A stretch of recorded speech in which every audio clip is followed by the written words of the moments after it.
Hello friends, स्वागत है आप सभी का एक और नए ब्लॉग चैनल में। तो दोस्तों, हम लोग जो हैं आज आपको एक पहले ही मैंने बताया था कि हमारे चैनल पे एक और नया ब्लॉग आने वाला है। तो आज फाइनली वो डे आ गया है जी। बाबा आज गैबीनाथ से रिलेटेड एक ब्लॉग होने वाला है। मैंने उसमें बताया था आपको, अगर आपने वो वीडियो नहीं देखा दोस्तों तो मैंने लिंक जो है डिस्क्रिप्शन में दिया है, आप प्लीज़ जा के उसे देखिए। मैंने इस गंगा मैया के बारे में आपको बताया था, अगर आपको दिख रहे है तो। आज जो हम बात करने के लिए आए हैं वो है बाबा गैबीनाथ के मंदिर के बारे में बात करने के लिए, क्योंकि मैंने आपको बताया था कि मैं बहुत जल्द एक ब्लॉग लेके आऊँगा जिसमें मैं बाबा गैबीनाथ के मंदिर के बारे में आपको बताऊँगा। तो आज वो टाइम आ गया, तो चलिए चलते हैं।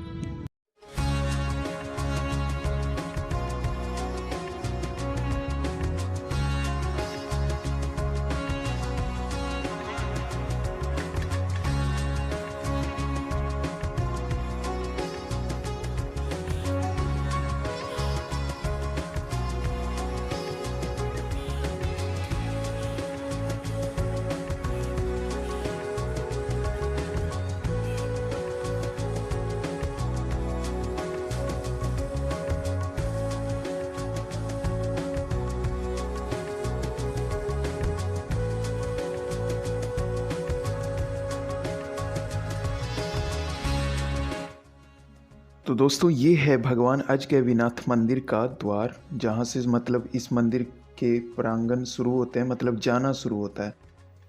दोस्तों, ये पुल है जो पुल पर से ही चढ़ करके हम लोग को जाना पड़ता है। इस पुल की लंबाई दोस्तों लगभग आधे किलोमीटर के बराबर है और ये पुल सरकार के द्वारा बनाई गई है। पहले ये नहीं था, पहले ये जो आपके सामने दिख रहा है ये गंगा घाट, ये सीरी घाट नाम से प्रचलित है यहाँ पे। और यहाँ से नाव चलती थी और जाती थी बाबा गैबीनाथ के मंदिर के पास लेकर के, ठीक ना। पहले ही कोई ऐसा भी ब्रिज नहीं था, फिर वहाँ बाबा गैबीनाथ के मंदिर के पास नाव लेकर के पहुँचा करता था। लेकिन अब ये ब्रिज बन गया है, तो ये ब्रिज से ही आसान माध्यम से लोग आसानी से चले जाते हैं और आ जाया करते हैं। तो दोस्तों, आप देख सकते हो कि हम लोग बाबा गैबीनाथ के मंदिर के पास पहुंच चुके हैं। तो आपको पहले मैं मंदिर के अंदर लेकर के चलता हूं दोस्तों, और वहां पे दिखाता हूं कि कैसे, कहां पे मूर्ति है, कितने भगवान हैं। तो चलिए चलते हैं, आप लोग बने रहिएगा वीडियो में।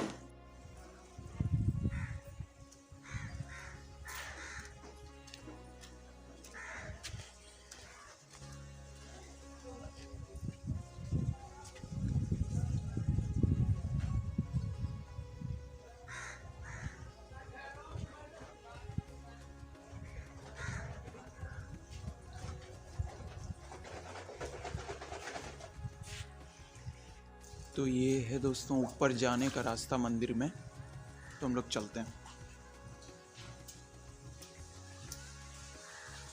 जब आप इस मंदिर में सबसे पहले आओगे तो आपको यहाँ पे एक मंदिर दिखेगा जिसमें भगवान गणेश की प्रतिमा को लगाई गई है, और ये प्राचीन कला निर्मित शिला पे प्रतिमा, ये आपको मंदिर के चारों ओर दिखने को मिलेंगे।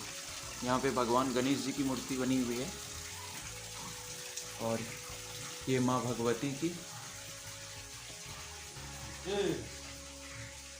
और ये शालिग्राम महाराज शिव। तो ये फर्स्ट मंदिर है दोस्तों। अंदर जब आप आओगे तो आपको ये मंदिर देखने को मिलेगा। मैं दिखाता हूँ आपको कि ये मंदिर कितना पुराना जैसा है।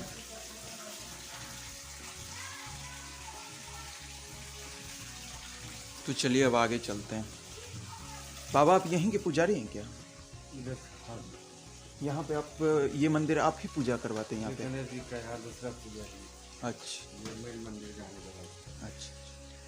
यहाँ पे जब आप सीजन में आओगे दोस्तों तो इतना भीड़ होता है कि ये सब जो आपको मतलब पूरा सीढ़ी दिख रहा है ना, ये पूरा का पूरा भरा रहता है, और इतना भरा रहता है कि अगर आप गलती से फिसल गए ना तो फिर उठ नहीं पाओगे, बहुत भयंकर एक्सीडेंट हो जाएगा। और ये सब जो गेट है यहाँ पे आपको दिख रहा होगा, ये शटर का गेट है, ये बंद कर दिया जाता है। जब ज़्यादा भीड़ हो जाता है ना तो इसे गिरा दिया जाता है ताकि अंदर ना जा पाए लोग। तो अभी तो खाली है क्योंकि मैंने ऐसा समय ही सेलेक्ट किया दोस्तों ताकि आपको अच्छे से दिखा सकूं मंदिर के अंदर तक का। तो चलिए अब आगे चलते हैं। दोस्तों, अगर इस मंदिर की बात करें तो इसके अजगैबीनाथ नाम होने के कारण तो आपको पता ही होंगे ही, क्योंकि यहाँ पे भगवान स्वयंभू खुद प्रकट हुए थे और उन्हें अजगब नाम का धनुष यहीं पे मिला था, इसलिए इस मंदिर का नाम अजगैबीनाथ मंदिर पड़ा। और ये सुंदर सी उत्तर वाहिनी गंगा मैया आप सभी के नज़रों के सामने। इसके बारे में अगर आप नहीं जानते दोस्तों तो डिस्क्रिप्शन में लिंक दिया हुआ है, वीडियो को देखिए आप जा करके और समझिए क्यों है उत्तर वाहिनी गंगा मैया यहाँ पे। और अगर दोस्तों इस मंदिर की बात करूँ तो इस मंदिर की पहचान लगभग 15वीं शताब्दी में ही हो गई थी दोस्तों। अगर एक और बात बताऊं तो भारत में एकमात्र यही मंदिर है जहां पे एक ही शिवलिंग को दो नाम से पूजा जाता है, बाबा बैद्यनाथ और बाबा अजगैबीनाथ। वो कैसे पूजा जाता है दोस्तों, इसके बारे में भी मैं आपको बताऊंगा, लेकिन उससे पहले चलिए बाबा अजगैबीनाथ के दर्शन करते हैं। बहुत मुश्किल से ये दर्शन हो पा रहा है दोस्तों। तो बाबा अजगैबीनाथ का ये रहा मंदिर दोस्तों, गेट जहाँ पे अभी देखिए अंदर में भैया ये पूजा कर रहे थे। और ये रहा मनोकामना शिवलिंग का जो आपके सामने है। ये ऐसा माना जाता है दोस्तों कि इन शिवलिंग पे अगर आप सच्चे मन से फूल या पुष्प चढ़ा करके, जल चढ़ा करके पूजा करेंगे तो ये मनोकामना शिवलिंग आपकी हर मनोकामना पूरी करेगी। और यहाँ पे दोस्तों कई सारी छोटी छोटी भगवान के मंदिर को बनाया गया है जो कि आपके सामने है। ये सब मंदिर भी उतने ही पुराने हैं जितने बाबा अजगैबीनाथ के मंदिर पुराने हैं दोस्तों। यहाँ पे कैमरा अलाउ नहीं है इसलिए मैं बहुत मुश्किल से शूटिंग कर रहा हूँ, तो आप प्लीज़ इस चीज़ को मैनेज कीजिएगा, ठीक ना। यहाँ पे कैमरा लेकर के शूट करना अलाउ नहीं था दोस्तों, लेकिन मैंने फिर भी कोशिश की है कि आपको मंदिर के ज़्यादा तो नहीं लेकिन थोड़ा बहुत ही चीज़ें के बारे में दिखा सकूँ और बता सकूँ।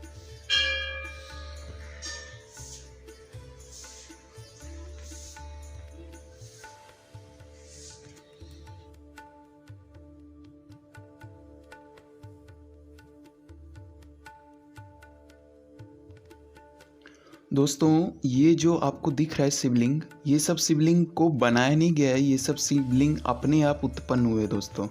यहाँ पे जितने भी ये सब कलाकृति जो आपको दिख रही है, मैं नहीं जानता कि किनकी कलाकृति है, लेकिन यहाँ पे ये सब सारी कलाकृति बहुत ही प्राचीन है और इसका मैं मतलब भी नहीं बता सकता दोस्तों, क्योंकि यहाँ पे इतने पुराने ज्ञान को रखने वाला कोई अभी नहीं है। बहुत सारी पुरानी कलाकृतियों से ये मंदिर घिरा हुआ है, ये चीज़ आपको देखने को मिलेगा। और यहाँ पे बहुत सारे भगवान की मूर्तियाँ भी बनाई गई है, ये सब देख सकते हो आपकी कितने पुराने कलाकृतियाँ सब हैं। तो दोस्तों ये है माँ भगवती की प्रतिमा यहाँ पे, जहाँ पे श्रद्धालु लोग जल चढ़ा रहे हैं।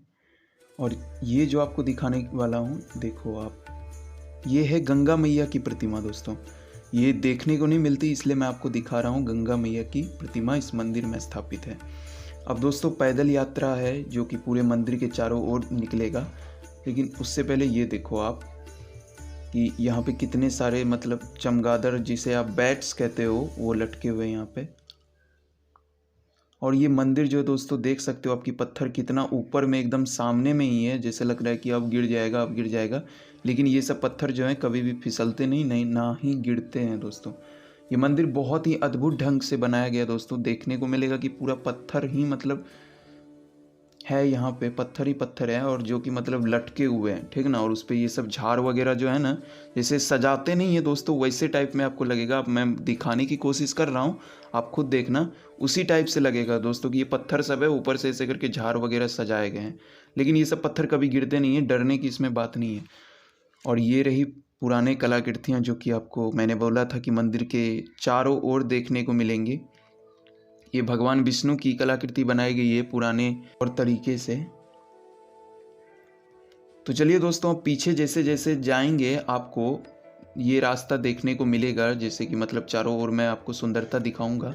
तो चलिए हिस्ट्री भी बताता हूँ दोस्तों। भगवान अजगैबीनाथ और भगवान बैद्यनाथ दोनों के नाम से यहाँ पे मनोकामना शिवलिंग को पूजा जाता है। ये सब तो आपको पता चल गया कि एक ही शिवलिंग का यहाँ पे दो नाम है। अब क्यों नाम है ये चलिए मैं आपको बताता हूँ दोस्तों। पुराने काल में जब मतलब 15वीं शताब्दी थी या फिर उससे भी पूर्व हो सकता है, तो यहाँ पे सिद्धार्थ नाथ भारती नाम के एक महंत रहा करते थे जो रोज यहाँ पे भगवान शिव की पूजा करते थे। उस समय ये मंदिर सब नहीं था दोस्तों, उस समय बस शिवलिंग था और एक चट्टान थी मंदिर, मतलब ये जो पहाड़ है बस एक पहाड़ था, उसी पर भगवान शिवलिंग की एक मूर्ति स्थापित थी। और यहाँ से सिद्धार्थ नाथ भारती जी रोज गंगा मैया की पूजा करते थे और जल चढ़ाते थे और बैद्यनाथ जाते थे दोस्तों यहाँ से रोज जल चढ़ाने के लिए। तो एक दिन रास्ते में सिद्धार्थ जी को मुनि वेश में भगवान शिव शंकर ने दर्शन दिया, ठीक ना। तो ऋषि मुनि के आग्रह करने पर सिद्धार्थनाथ भारती जी ने उन्होंने अपना जल उन्हें ही पिला दिया। तभी स्वयं शिव शंकर जी यहाँ पे प्रकट हुए और उन्होंने उन्हें आशीर्वाद दिया, आश्वासन दिया कि अब से आपको रोज़ यहाँ से बैद्यनाथ जल चढ़ाने के लिए नहीं जाना होगा। क्योंकि यहाँ पे दोस्तों ऐसा मान्यता है कि अगर आप सुबह पूजा पाठ मतलब जब आरती वगैरह होती उससे पहले अगर आपने यहाँ के मनोकामना शिवलिंग या फिर जितने भी शिवलिंग हैं उन पर अगर जल चढ़ाया तो आपको बैद्यनाथ में जल चढ़ाने का फल मिलेगा। मतलब उस समय बाबा बैद्यनाथ यहाँ पे होते हैं, जो पूजा पाठ करने से पहले मतलब सरकारी पूजा पाठ जो भी होता है, आरती भजन, उन सभी से पहले अगर आप जल चढ़ाते हो तो बाबा बैद्यनाथ को जल चढ़ता है। और अगर आप उन सब से बाद में जल चढ़ाते हो, जब पूजा पाठ हो जाता है, महंत लोग यहाँ पे पूजा पाठ कर लेते हैं, तब अगर जल चढ़ाते हो तो वो बाबा अजगैबीनाथ को पड़ता है जल, मतलब बाबा अजगैबीनाथ को वो जल चढ़ता है। तो दोस्तों ये है मान्यता यहाँ के मंदिर की।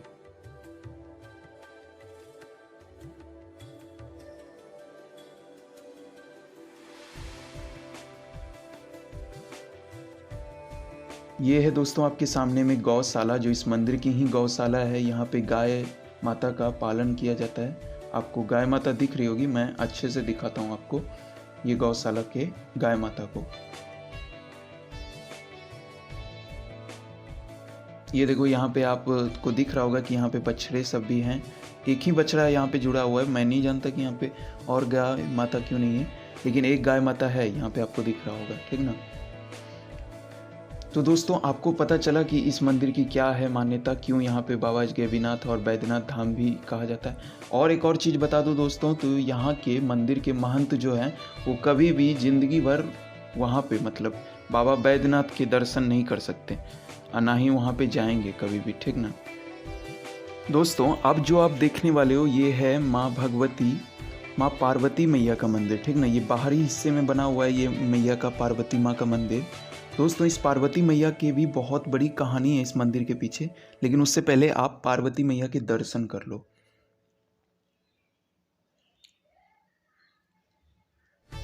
अब दोस्तों मैं इस पार्वती मैया के मंदिर की एक कहानी सुनाता हूँ दोस्तों। बहुत समय पहले यहाँ पे कुछ चोर आए थे दोस्तों मैया पार्वती के जेवर लूटने के लिए। अभी आपने नोटिस किया होगा कि मैया पार्वती के जो आँख में है वो सोने जैसा चमक रहा है, पहले हीरा हुआ करता था दोस्तों। तो बहुत सारी जेवर पहन के बैठती थी माँ यहाँ पे। और इसी घाट पर दोस्तों यहाँ पर ही चोर अपने नाव से आए थे और मैया पार्वती के जेवर लेकर के गए थे। ऐसा माना जाता है दोस्तों कि जब गंगा मैया के ऊपर से जब वो चोर चोरी करके जा रहे थे तो गंगा मैया को उन्होंने अपने नाक से निकाल करके गंदगी दे दी थी और कहा था ये लीजिए। तो गंगा मैया ने गुस्से में आकर के उनको डुबा दिया था। और इसी पत्थर पे दोस्तों, अभी मैं नहीं देख पा रहा हूँ कहाँ पे है, इस पत्थर पे कहा जाता है कि दोस्तों उनकी चोरी का सारा मतलब सबूत गंगा मैया ने दर्ज कर दिया था, जिसे लोग देख करके बाद में जाने कि कैसे चोरी हुआ था। अभी तो नहीं दिख रहा है, इस कलाकृतियाँ ही सिर्फ दिख रही हैं। नहीं, हम अभी वहीं पे मतलब आए ना यहाँ पे ब्लॉगिंग शूट करने के लिए। तो मतलब हमने सुना था बाबा कि मतलब था पत्थर पे बना हुआ उन चोरों का मतलब ऐसे करके नक्शा वगैरह सब कुछ था। जेवर चुरा करके जो भाग रहे थे गंगा मैया को जो मतलब नाक से निकाल करके दे दिया था। नाक से या हीरा तीरा कुछ था ऐसा लेकर के भाग रहा था नाक के बाद। और हाँ उसका भी था, लेकिन अब जो नया सब बना बेकार लगने लगा था उस टाइम में। अच्छा तो सब प्रोडक्शन अभी जो बनाओगे तो खत्म होगा नहीं, में जो रहेगा तो खत्म होगा ही नहीं। हाँ तो सब नया काम हुआ है, उसी में ढक गया वो सब ना। ये मतलब कथा सत्य है ना कि पार्वती मैया का लेके जेवर भाग रहे थे। तो एकदम कथा छोड़ो है, तो हकीकत है कि हीरा कथा लेके भाग रहा था। नाव वाला साला अंधा हो गया था यार, कोई कहानी नहीं है। और जैसा कि दोस्तों मैंने पहले भी आपको बताया कि पूरे मंदिर के चारों ओर ये भगवान की कलाकृतियाँ बनी हुई है। इसमें से कुछ कलाकृतियाँ समझ में आती कि देवी देवताओं की है और कुछ कलाकृति समझ में नहीं आती है। तो आप ये कलाकृति देखो। मैं आपको एक और जो मतलब फैक्ट है, जो हिस्ट्री है इस मंदिर की बताता हूँ कि जैसा कि मैंने आपको बताया था कि यहाँ के महंत कभी भी देवघर या फिर बाबा बैद्यनाथ के दर्शन करने के लिए नहीं जाते हैं, लेकिन जब शिवरात होता है दोस्तों और वहाँ पे बाबा बैद्यनाथ में देवघर में जब भगवान शिव की शादी की जाती है, तो उस समय इस यहाँ के जो महंत हैं उनका बहुत बड़ा रोल होता है, क्योंकि वही यहाँ से जल भेजते हैं और जिससे अंतिम अभिषेक होता है भगवान शिव और मैया पार्वती का, तभी उनका विवाह संपूर्ण होता है दोस्तों और विवाह होता है।